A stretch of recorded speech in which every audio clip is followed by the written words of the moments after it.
Discover 7 miraculous signs God is speaking through your thoughts. Fulfill His sacred plan.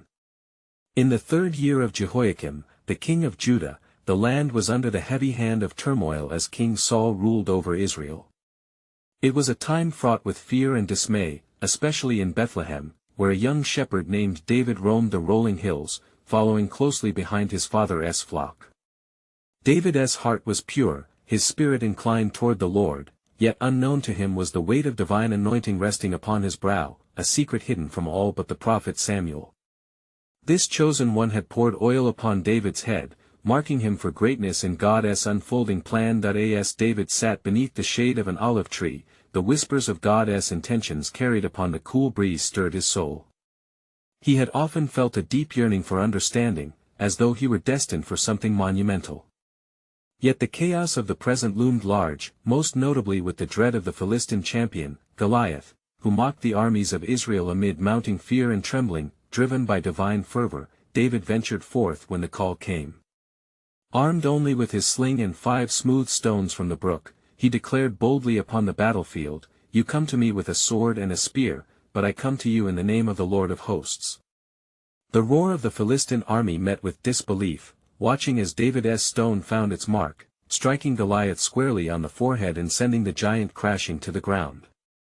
This miraculous victory marked the first of 7 signs, a declaration of God's might that toppled the proud before the humble. Yet amidst the joys of triumph, David found companionship in Jonathan, the king's own son. Their friendship burned brightly in the shadow of envy that cloaked Saul. As David's fame blossomed, so too did King Saul's discontent, giving birth to a deadly pursuit that forced David into the wilderness, a solitary fugitive clinging to whispered promises of protection from the Lord. That in desolate caves, David poured out his heart.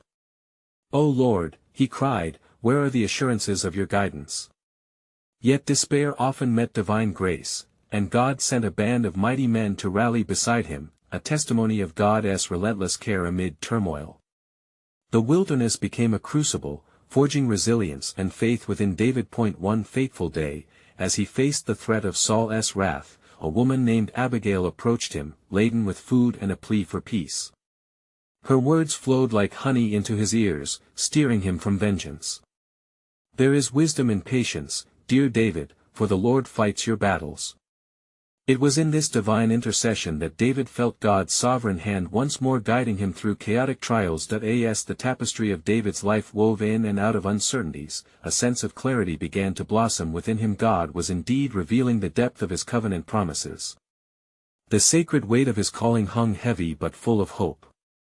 With each sign leading him along, David stood on the precipice of his destiny. The day he would be anointed king over Judah, yet the road remained fraught with unimaginable challenges.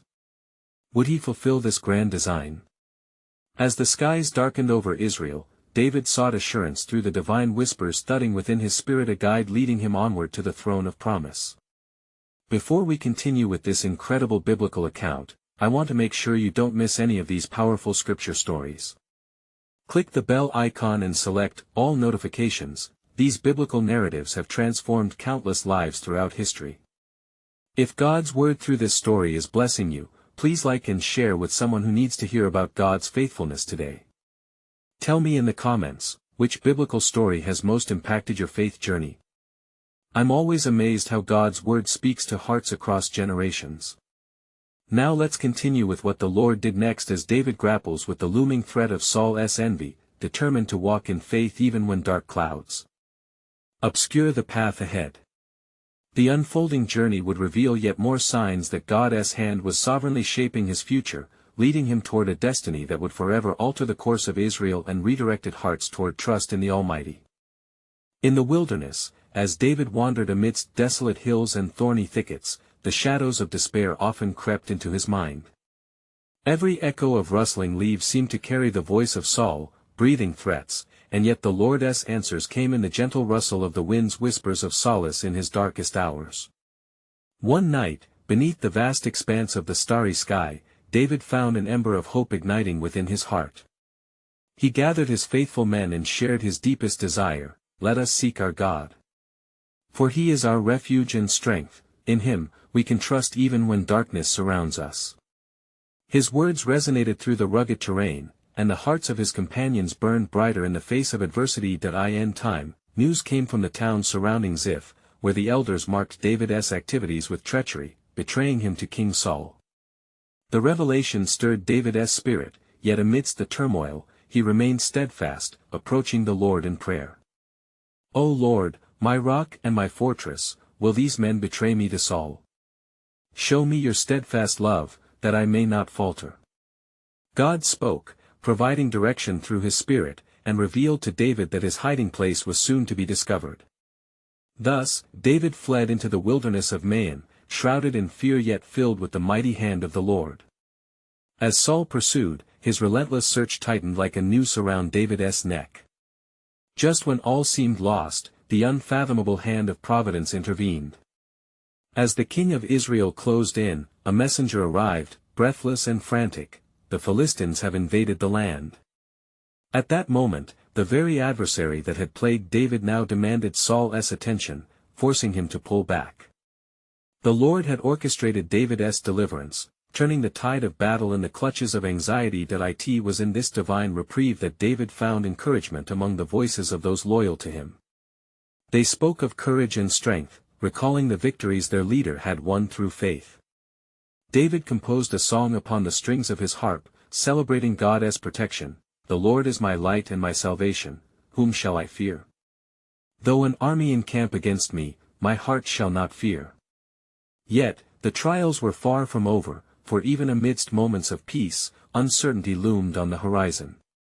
Possessing both kingship and friendship, David's bond with Jonathan flourished, a counterbalance to the treachery brewing in King Saul's heart. In one poignant encounter, Jonathan, full of love and bravery, reminded David, saying, "You shall be king over Israel, and I shall be next to you." As David ventured deeper into uncertainty, he became a man weighed down by promise and peril intertwined.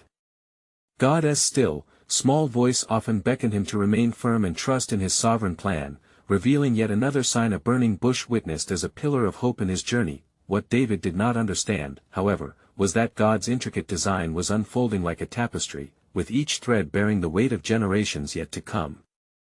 This rising leader, though marked by the specter of rivalry and betrayal, was about to confront the greatest challenge of his faith and obedience. The stages of his life lined with trials prepared him for a single moment that would change history, a moment laden with divine purpose. But what he did not yet know was that the battle before him would not just be against foes of flesh, but shadows that sought to shackle his spirit. What deeper revelations awaited David, leading to the throne that had long beckoned? The divine plan was still unfolding, and the echoes of destiny whispered behind the clouds of uncertainty that obscured his path. As days turned into weeks, David and his men continued to traverse the rugged terrain of the wilderness, each night bringing new trials and strength being tested. David's heart, though anchored in faith, wrestled with the looming threat of Saul's wrath. He often found solace in the psalm he had penned during the darkest hours of his plight, "When I am afraid, I will trust in you. In God, whose word I praise, in God I trust, I shall not be afraid. What can flesh do to me?" Yet even as he recited these truths, the shadows stretched longer in their pursuit. The land of Ziph bore witness to the treachery that surged within, as his enemies plotted with fervor, whispering deceit against the anointed of God. The whispers reached the ears of Jonathan, who discerned the burden upon David's heart and sought him out in the valleys of Maon.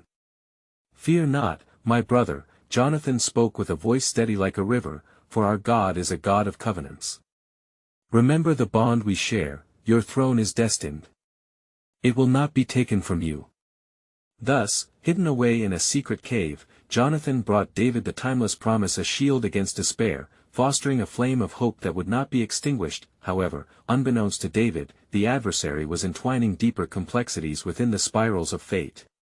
The hidden plots woven across the threads of human intent stood starkly against the sovereignty of God, preparing for a climactic moment of divine confrontation.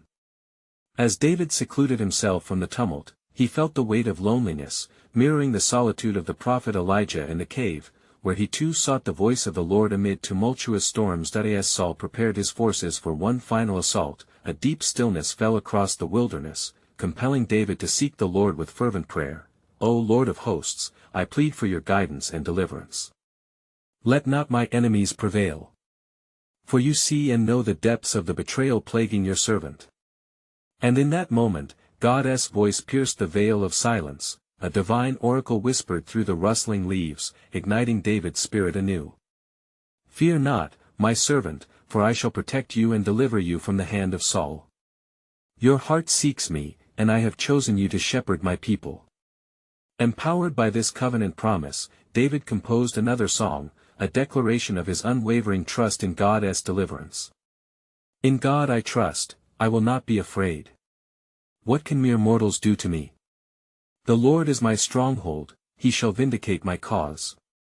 Then came the day, marked by darkness, that Saul drew near, and the wrath of the ungodly surged like a tidal wave against the righteous. In a turn of providence that echoes through the annals of Scripture, the waves of fate shifted once more. A report arrived bearing astonishment, Your Grace, the Philistines have returned. We are besieged. Saul, facing another crisis, turned away from his relentless hunt, and once again the hand of the Almighty provided cover for David. In the sanctuary of this moment, a deeper truth unveiled itself: God's sovereign ability to weave his plan through calamity, to find refuge even amidst the storm. Yet still, David felt the tension growing within the depths of his soul. The weight of his future, entwined with the destiny of Israel, painted a portrait of both promise and peril. He stood on the precipice of divine transformation, where God would align him with his work for generations to come, but he could not yet see that this battle was merely a prelude. For soon would come a trial that would challenge the core of his faith, spiraling far beyond any enemy of flesh he faced. What revelation of God's might awaited in the valley before him? The crescendo of divine intention echoed in the silence, waiting for the appointed time to reveal his master plan. In the days that followed, David found refuge in the cave of Adullam, where the weight of his calling pressed heavily upon him. Amidst the shadows of the cavern, his men rallied around him, their weary hearts intertwining in shared desperation. They looked to David not merely as a leader, but as a beacon of hope, echoing the poignant words of the prophet, "The Lord is my light and my salvation, whom shall I fear?" Psalm 27 verse 1. As dusk settled around them, David convened his band of misfits, each one with burdens of their own, debt, distress, and discontentment. Why had God chosen him to lead them? The question danced in his spirit like fireflies against the night sky, illuminating the depths of his uncertainty. He turned to his companions, their eyes reflecting the flickering flame of hope. "Brothers," he began, voice steady yet soft, "let us seek the Lord's counsel together. For it is not by might, nor by power, but by his Spirit alone will we prevail." Zechariah 4 verse 6, with the chorus of amens echoing in the cavern, they joined in prayer, beseeching the Almighty for wisdom amidst their plight. David poured out his heart as incense before the Lord, recalling his promises, "You are my rock and my fortress, for your name's sake, lead me and guide me." Psalm 31 verse 3. As their prayers ascended, a profound stillness enveloped the cave, as if the very air held its breath in anticipation. Hours melted into moments wrapped in sacred silence, until a whisper broke through, the voice of the Lord resounding within David's spirit. "I have not forgotten you, O servant of mine. Go forth, and gather the hearts of my people, for I will do a new thing in your midst." A surge of courage ignited within David, and he recognized the urgency of the divine message. With newfound resoluteness, he addressed his men, stirring the embers of faith alive in their hearts. "Tomorrow, we shall arise, for the Lord has set before us a path. We will encamp at the borders of Ziph, but we shall not take the battle as our own. The Lord our God shall fight for us." A murmur of agreement rose, and their spirits rallied, emboldened by the promise of divine intervention, but little did David know, as he stood there proclaiming hope, that inside the twisted mind of Saul, desperation clawed at the king's heart. For lost in pursuit, driven by dark ambition, Saul sought after David with relentless fervor. Blinded by jealousy that had festered within his soul like the slow poison of a serpent, Saul summoned the council of his men, leading them into the wilderness under the cover of night. They scattered like shadows, scouring the terrain in search of the Anointed One. The winds howled mournfully, for they carried with them the weight of an impending confrontation that would echo throughout the ages, two destinies colliding, one marked by divine purpose, the other marred by pride and despair. As dawn broke over the horizon, casting rays of light upon the landscape, David moved with purpose towards Ziph, a whisper of divinity guiding his steps. He could feel a sacred tremor in the air, a stirring of the heavens that hinted at the events soon to unfold. In his heart, an unyielding truth began to take root. This moment was not merely a battle of arms, but a holy demonstration of God's sovereignty. Then came the moment of truth. Through the thickets, Saul and his men drew near, unknowingly walking into the divine choreography that had been set in motion from the foundations of the world. A great confrontation loomed, and with it, the promise of revelation. God laboring to fulfill his plan in ways unseen, ways that would echo through generations, yet, the fullness of their destinies remained cloaked in mystery. Would David prove faithful amidst the greatest test yet?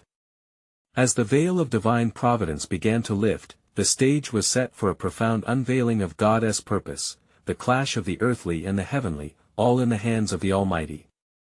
What would the outcome be, and how would God's grand design unfold before the eyes of those who dared to trust? The answer lingered in the air, ripe for revelation.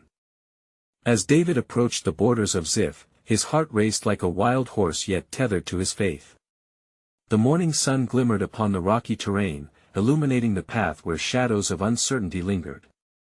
His band of men walked closely beside him, their faces a tapestry of resolve and fear. Each step echoed a silent prayer, a plea for guidance and deliverance as they moved toward an encounter that would test the very essence of their faith. Suddenly, from the thicket, a rustle interrupted the sacred stillness. David motioned for his men to halt, and they fell into an attentive silence, hearts pounding in unison. From the direction of the noise came a messenger, breathless, bearing tidings that would rattle the foundations of their spirits. David, the king pursues you. Saul has rallied his army and draws ever nearer. Their intent is blood. At this news, a heaviness settled over David, yet he recalled the Lord's words resonating in his spirit, the promise of a new work among his people. Fear not, for the Lord shall fight for us, he declared, attempting to kindle the flickering flames of hope within his men. Yet within his own heart, doubt began to whisper, threatening to drown out the truth. Gather, men. Hear me. David said with commanding vigor, his voice mingling with the whisper of the wind. Let us not tremble at the wickedness of Saul, for he has been weighed in the balances and found wanting. Our God is a mighty fortress. His words seemed to ascend like pillars of fire, igniting determination among his companions. They ventured deeper into the foothills, seeking a vantage point to observe their pursuers. As they climbed, David remembered the song of old, some trust in chariots, and some in horses, but we will remember the name of the Lord our God, Psalm 20 verse 7. It was this trust that fortified his resolve. As dusk descended over the land, David peered through the branches and saw Saul and his men encamped below, confident and oblivious to the divine strategy unfolding just beyond their sight. The night cloaked the scene in a shrouded veil, where the forces of heaven seemed to sway with unseen power, and the very air was thick with sacred expectancy. Then, a thought permeated his spirit: could this be the moment God would demonstrate his glory? David said to his faithful companion, Abishai, let us take the fight to Saul. Is it not the Lord's command to remind him of the power that is found in not raising a hand against the Lord's anointed? Abishai's eyes sparkled with a fierce glint, in disbelief at the audacity of David's suggestion but with a heart yearning to honor his king. Noble David, let us strike swift and silent. He urged. No. David replied, restrained by a divine decree. The Lord forbids it. It is he who has anointed Saul, and it is to him we will bow. Let us instead descend softly, and marvel at how our God will demonstrate his protective hand over those whom he preserves. The resolve took root, and they moved onward with the stealth of shadows, emboldened by faith that defied the night. Unknown to them, the heavens above stirred as if watching this very moment, where two kings, appointed by the Almighty, would collide in destiny, showcasing his sovereign plan, and so they crept closer, gathering audacity not in the act of violence but in vulnerability, content to trust in the greater plan of the Lord. The scene hung pregnant with tension, a stage set for the unexpected. What would unfurl when the dawn broke over the horizon? Would Saul meet his reckoning, or would mercy reign? The thrum of fate echoed in the air, a divine narrative poised for revelation, compelling all to ponder the depths of God's sacred purposes. What is man in the face of the Almighty's design? The hour was nigh for God's voice to thunder through the chaos of man's ambition. As the veil of night deepened, silence shrouded the encampment of Saul, who lay sprawled with exhaustion, his heart heavy with thoughts of David's treachery. The moon cast its silvery light upon the ground, illuminating shadows that flickered like restless souls yearning for redemption. David, full of intent, whispered to Abishai, "Let us visit the king in this time of vulnerability. For in the stillness of night, the Lord may reveal his purpose." With the quiet determination of faithful servants, they drew nearer towards Saul's camp, listening keenly as the air was pierced with the gentle murmur of the night crickets chirping, and the rustle of the brush. David's pulse quickened, for he too bore the weight of destiny upon his shoulders. "Be still," he cautioned Abishai as they crouched behind a cluster of boulders, near the edge of the camp. Gaze fixed upon the sight that lay before them, David observed the soldiers scattered like stars across the sky, asleep with dreams of victory hanging heavy in their minds. Yet at the center, the heart of the conflict rested the figure of Saul, the anointed king, his sword gleaming like a silver star, lying beside him for protection in uneasy slumber. Abishai could hardly contain his fervor. "David! Who else but you can strike him down now that the Lord has delivered him into your hands? This is surely a chance from God." The longing in Abishai's eyes was tempered by a desire for justice, yet David felt the weight of something greater. "Shall I raise a hand against the Lord's anointed?" David replied, his voice a thread of conviction woven through the dark night air. "God himself placed Saul upon the throne, and it is in his time that justice will arise. I will not take a step that contravenes his command." In that pivotal moment, David was gripped by the weight of understanding that while the throne was occupied by Saul, the true sovereignty belonged to the Most High. He knelt, praying, seeking divine wisdom, allowing silence to answer with echoing truths. In the depths of his heart, conviction surged. Was not the triumph over his enemies a matter of faith, rather than bloodshed, and thus, instead of violence, a plan emerged, a way to show mercy amidst the conflict. With quiet precision, David beckoned Abishai to follow him as they ventured closer. They approached the very edge of Saul's sleeping form, who lay unaware of the fate that had been divinely preserved from the edge of David's sword. In a stunning display of courage and reverence, David plucked the spear thrust into the ground beside Saul's head and took a piece of his robe as a token of his encounter. "Behold," David whispered, "the very cloth he wears shall bear witness of his wickedness and my mercy." And so they retreated back into the shadows, away from the slumbering king. As David stood upon the ridge above the camp, he called out to Saul, his voice carrying through the quiet night like the peal of a bell. "Saul! Why do you pursue me as a ravenous wolf hunts the deer? Look and see. Your spear is in my hand, the Lord delivered you into my grasp, yet I spared you. That you may know that I am not your enemy." Saul awoke with a start, his heart seized with bewilderment and fear, and as he looked upon the insignia of the kingly robe held aloft in David's hand, tears welled within him. "Is that your voice, my son David?" he exclaimed, shaken by the weight of the moment, grasping at the threads of fate woven before him. And the dawn began to break, painting the horizon with shades of hope and uncertainty, the clash of destinies hanging like a tapestry before the eyes of the Almighty. Would mercy reign, or would Saul's heart remain hardened against the path he now faced? The struggle for Israel's soul echoed within David's spirit, thrusting him into deeper contemplation of the plans of God at hand. What greater purpose was being unfolded amid the layers of conflict and choice? Within this very moment, the divine mystery continued to form a holy narrative, where the tapestry of God's sovereign will beckon forth to reveal its final design. The heart of David beat in rhythm with the pulse of providence, anxiously standing on the edge of obedience, poised to fulfill a calling yet beyond his grasp. To what will God lead him next as dawn broke forth? As the first light of dawn broke, scattering the shadows of the night, all eyes trained upon the horizon felt the stirring of something profound. David, standing firm upon the ridge, lifted his voice again, calling to Saul with a heavy heart, "My Lord and King. Why does your pursuit of me continue? For I am no threat to you, yet you regard me as an enemy." Saul, regaining his composure from sleep's fleeting grip, sat up and gazed at the figure standing afar. The air thickened with the weight of unspoken words and tense memories. "Is it you, David? My son?" His voice trembled, diminished by the revelation that the man he had sought to destroy held power over his very life. "Indeed, it is I," David affirmed, revealing the spear and the torn piece of Saul's robe. "This testimony shall serve as evidence of your unjust anger.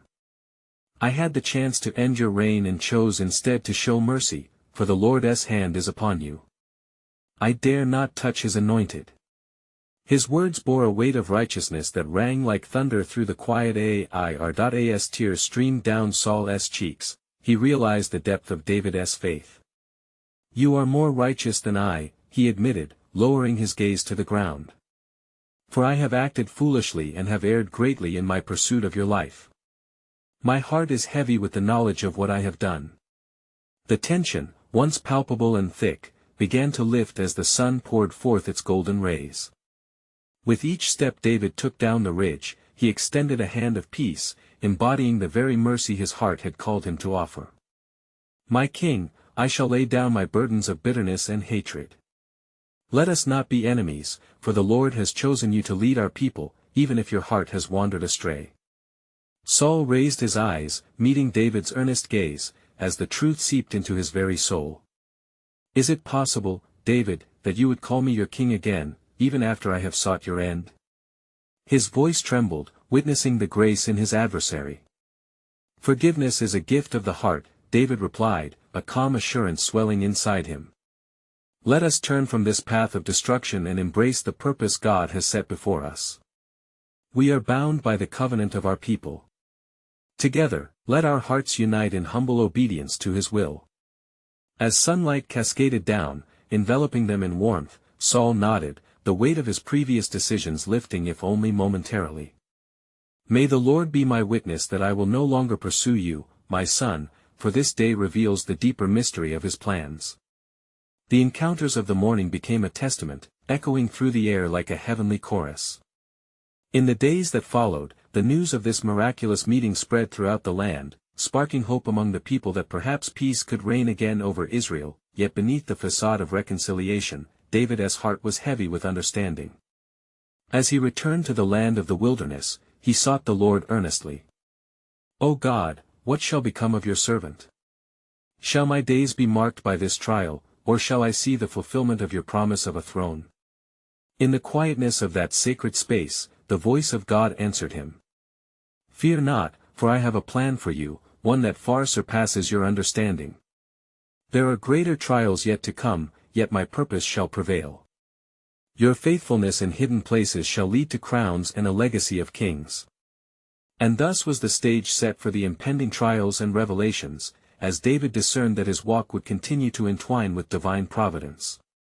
For in the heart of conflict lay the seeds of a kingdom yet to be revealed, planting a deep anticipation for the unfolding of God's sovereign plan. What awaited David in the shadows of dominion and despair was a mystery as old as time, a divine story waiting to ignite. As David withdrew into the wilderness, a profound silence followed him like a shadow. The weight of Saul's words lingered in his heart, a blend of hope and apprehension mingling in his spirit. There amidst the cracked stones and scraggly shrubs, he sought the Lord, raising his voice to the heights, "O Lord, my refuge, guide me. What is your will for me? What shall I do within this encampment of shadows?" In the stillness that wrapped around him, a breeze stirred, whispering through the leaves like the gentle breath of God. And David, lost in prayer, felt a divine assurance cascade over him, "Be steadfast, my servant, for the journey before you is fraught with trials, and yet my hands shall bring forth a path to kingship." Yet, even as hope flourished in David's heart, news reached him of unrest within Israel. The Philistines had amassed their armies, their ambition swelling like the tides. They sought to exploit the division that lingered between Saul and David, threatening the very peace that had sparked David's fervent prayers. "Gather the men of valor," David commanded those who had been loyal to him, those who had followed him into the shadows. "We shall unite and strengthen our hearts against the threat before us. Let us not falter, for the Lord is with us, even in our trials. As his men rallied, a palpable determination ignited among them, faith swelling like a banner unfurling in the wind. They made their way to the outskirts of the territory, and there, they beheld the Philistine army, vast and daunting, like a dark cloud looming over the horizon. The words of Saul echoed through David's mind, "I will no longer pursue you." Could it be that peace was within reach? Yet, the sound of the war drums reverberated in his ears, and a deeper realization struck him: the kingdom had not yet reconciled itself to the chasm of loyalty and fear. David, sensing the heart of God in this turmoil, lifted his voice once more in prayer. "O Lord, I beseech you, grant us your divine favor upon this assembly. May we stand not with swords alone, but with hearts aligned to your purpose." Suddenly, the air trembled, and the wind shifted, carrying a conviction through the ranks. "Fear not, for the God of Israel is with us," he proclaimed, and the men shouted in response, their voices mingling with the cry of their faith. The clash was imminent, and as the armies of Israel faced the Philistines, a sudden storm erupted overhead. Dark clouds billowed, and lightning illuminated the sky, a divine spectacle that coursed through the hearts of the warriors. "The Lord fights for us," David exclaimed, riding at the forefront like a beacon of hope. As the battle commenced, confusion seized the hearts of the Philistines, for they heard the echoes of voices not of this world. The very heavens seemed to protest against their wicked ventures, and panic spread like wildfire. With each thrust of strategy and each cry of courage, the Israelites surged forth, emboldened by the presence of God. They swept through the ranks of their foes, reclaiming with fervor the land God had promised them. Yet amidst the fervor of victory, David's heart remained aware of its unease. While the battle bore the marks of triumph, his spirit bore witness to the fragile reconciliation with Saul. The peace that was sought seemed like a distant promise, still veiled in uncertainty. In that tumultuous moment, while the dust of battle settled, David lingered in prayer, seeking the wisdom that only his God could provide. "What remains, O Lord? How shall I navigate this treacherous path toward fulfillment?" Then, a revelation unfolded within him: the test of leadership is not only in the defeat of enemies but in the reconciliation of hearts. "You shall never claim the throne through bloodshed but through grace, steadfastness, and trust in my providence." Thus, David came to understand the essence of his calling to lead, not merely as a warrior but as a shepherd whose heart mirrored the divine. As he looked upon the battlefield, he sensed that more profound challenges awaited him and the people of God, for beyond the immediate threat, a deeper story was being woven, a narrative of faith, forgiveness, and God's unfailing sovereignty. What lay ahead remained shrouded in divine mystery. The path was fraught with uncertainty, yet God's purpose was certain. With that understanding, he resolved, "I shall remain faithful no matter the trials that ensue. For the one who has called me shall not forsake his promise." And so, peace remained elusive, echoing through the valleys, yet hope was a flame ignited at the heart of all gloom, a promise that God's ultimate plan would indeed unfold, as was written from ages past. Would the reconciliation that David sought with Saul be the next unfolding of the divine story? Time alone would reveal the tapestry that God was weaving. As the dust of battle settled and the cries of triumph faded, David, still lingering in the presence of God, turned his heart towards the path that lay ahead. His men had changed the tide of conflict, yet the challenges that lay dormant within the hearts of the people could not be silenced by mere victory. David took a moment to gather his thoughts, reflecting on the promise of God that hung like a sweet fragrance in the air, amidst the remnants of war. "Let us return, men of valor," he instructed, looking into the eyes of those who fought beside him. "Our victory is not merely for ourselves but for the entirety of Israel. We must seek reconciliation so that the divided hearts may unite under the shadow of the Most High." With their spirits still aflame with courage, they turned towards their homeland, the promise of peace drawing their steps into the very core of their longing. As they traveled, David, full of emotion, prayed, "O Lord, what must I do to heal this rift? In our pursuit of righteousness, I fear inaction may also lead to despair." Then, a thought flickered within him, evoking the memory of Abigail, the wise woman from Carmel who had once crossed his path. She had spoken the wisdom of God to him, steering him away from folly. What if I seek counsel from those whose understanding surpasses my own? He pondered, resolving that wisdom must be sought in unity, not pride. After a day's journey, they arrived at a camp beneath the towering mountains where many of David's allies gathered, those who had once fled from Saul's wrath. There, an air of expectation filled the space as they gathered around David, their expressions sharp with hope and trepidation. "My brothers," David began, invoking the gravity of the moment, "we stand at a crossroads. Our king, Saul, has given his word of peace, and yet I feel the shadows remain. Our work is to be peacemakers, a daunting call in such tumultuous times. The Lord has said to me, you will not lead through force, but by the example of your spirit." "But how, David?" One of his men, a faithful warrior named Joab, questioned, his voice tinged with the weight of their struggles. "When the heart of Saul churns with jealousy and fear, how do we extend hands seeking peace?" In that moment of uncertainty, a quiet voice responded from among the gathering. It was Jonathan, the son of Saul, who had watched the rise of David with both admiration and turmoil. "I have witnessed the pain on my father's brow, the anguish that clouds his heart. Yet, he knows that the Lord is with you, David. If you seek him, I shall be your mediator, and perhaps he might listen." The heart of Jonathan! David exclaimed, a surge of hope igniting within him. "Then let us seek him, that he might know the peace we all desire. Reconciliation is a greater victory than the sword." They arranged to meet with Saul under the skies of Gibeah, trusting in the wisdom of their shared God. As they made the journey, David's heart wrestled between the specter of past confrontations and the hope that things could change. The melodies of his harp whispered comfort to him, offering solace amid the uncertainty. Finally, they reached the palace where Saul dwelt, burdened by the weight of his own choices. Samuel's prophecy echoed in David's heart, a reminder of God's sovereignty that saw beyond the immediate. As they entered the chamber, David's breath caught. There, at the throne, sat Saul, a figure weary with time yet flickering with the remnants of the mantle God had placed upon him. "Saul," David spoke, his tone laced with humility and reverence, "do you not see that the Lord has been at work? We need not be enemies, but brothers seeking the healing of our land." The air thickened with tension as Saul's gaze pierced through David's words. Would he recognize the hand of God's purpose in reconciliation, or would jealousy sound the horns of war yet again? The silence deepened, and in that moment, the heart of Israel seemed to hold its breath. What would King Saul respond? Would the light of reconciliation banish the looming shadows cast by the past? For in that sacred space, the future of a kingdom hung in the balance. A profound intercession for peace awaited, tethered to the divine plan known only to the Almighty. With hearts both hopeful and fearful, they waited for the unfolding of God's sovereign plan.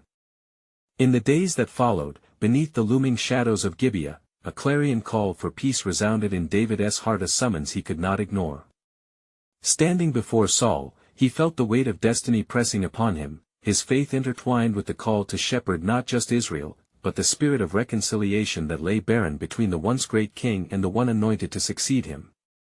As the silence stretched like a taut cord in the air, David lifted his voice, trembling but resolute, "My Lord, I come not to take what is yours, but to honor the Lord who appointed you. He has been my refuge, and I seek to be a refuge for you too." Saul's weary eyes, previously hardened by jealousy, softened under the weight of David's humility. The echoes of past confrontations vibrated within the walls of the chamber, yet amid them bloomed the possibility of forgiveness. The specter of bitterness waned, giving way to the brilliance of divine grace. "Is it true that you seek peace with a heart that knows my pursuit?" Saul murmured, disbelief etched upon his face as Jonathan stood alongside David, a bridge between their fractured lives.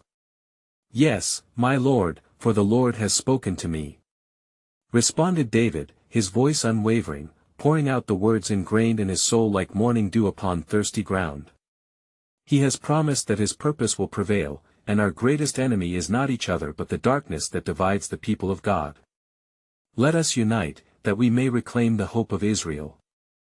In that sacred moment, Saul turned from his own strife, drawn by the innocent power of repentance that radiated from David's heart. "Your mercy astounds me," he spoke, tears of remorse spilling down his cheeks, revealing a heart softened by the divine presence. I have erred grievously in my pursuit, and I see now a truth I had cast aside. I have sought to destroy what the Lord has chosen. The profound atmosphere settled heavily upon them, a weighty reminder that even in the depths of human conflict, the fingerprints of God's grace could weave a tapestry of hope. As David extended his hand, Saul took it, bridging their differences as one reconciled to the sovereign will of the Most High. "Oh, David," Saul whispered, "may our hearts turn from rivalry to brotherhood. The Lord spoke to me too, and I sense a new dawn breaks over Israel." Across the land, the news of this divine reconciliation spread like wildfire, igniting hopes among the people. The Israelites, weary from strife, were reminded of the promises that God whispered to their ancient fathers, a land flowing with milk and honey, a people united under one king. For David, this was not merely a personal victory but a holy promise realized, a legacy flowing toward a new season of divine purpose. With Saul's hand still clasped in David's, Saul summoned the elders of Israel, proclaiming, "Let all who gather bear witness. The Lord has driven the darkness from our hearts. Together we shall reign in the covenant of our God." As the people gathered, they stood on the precipice of hope, witnessing the power of restoration as the futures of both men twined in a sacred promise. "Hear me, people of God," David proclaimed, his voice echoing through the assembly, "for we are not here as enemies but as heirs to his kingdom. The Lord desires unity among his children and healing for our land." In that moment, a monumental shift occurred, not merely the elevation of a king, but the dawning of a new chapter in God's salvation history. As Saul stepped down from the throne, David took his place, enveloped in reverence and amazement. "Walk with me, Saul, for together we are called to shepherd this people." And thus, the kingdom of Israel faced the sunlit horizon with a spirit of renewed hope, resolved to rise from the ashes of bitterness into the boundless grace of unity bestowed by God himself. David, anointed and affirmed, would lead with a heart that echoed the love of the Father. Years later, the day would come when David would pen, "Behold, how good and pleasant it is for brothers to dwell together in unity. For in this divine reconciliation, the promise of God's unwavering faithfulness resounded through the ages, a testament to his sovereign plan fulfilled within the hearts of his chosen people." As we reflect on this powerful testament of reconciliation and faith, I invite you, subscribe immediately to the channel to not miss the next powerful biblical stories that unveil God's wondrous works. Leave a like now to help spread God's word through the algorithm. This is the moment to help share biblical truth far and wide. Comment below your spiritual reflections and tell us how this biblical story impacted your faith. Your voice matters in the chorus of believers. And don't wait even one more second. Share this powerful testimony with at least 5 friends who need to hear about God's truth. Together, let's reach more souls for Christ and ignite the flame of hope in the hearts of many.